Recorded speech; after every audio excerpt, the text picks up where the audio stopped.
Kalau dah tak makan beras tempatan, bulan ini kita bayar zakat.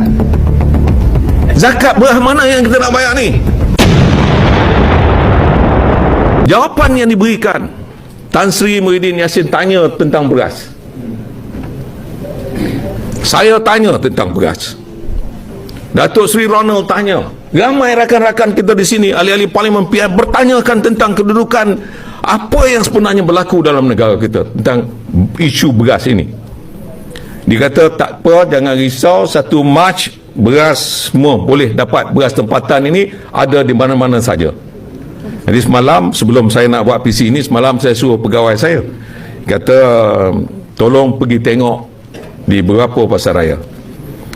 Jadi dia kata dia dah pergi melawat semalam di pasar raya Giant, dia melawat di pasar raya Econsif Bangi, di pasar raya Giant Setapak.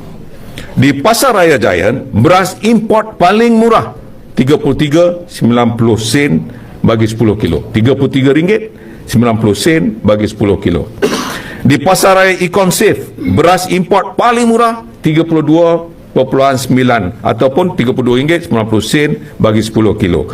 Di Kuala Terengganu, tadi ada rakan saya yang berhormat, ni dia,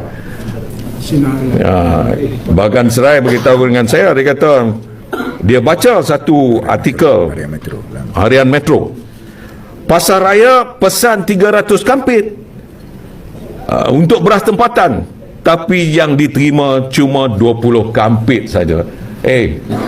Orang Kuala Terengganu ni 20 kampit je cukup lah.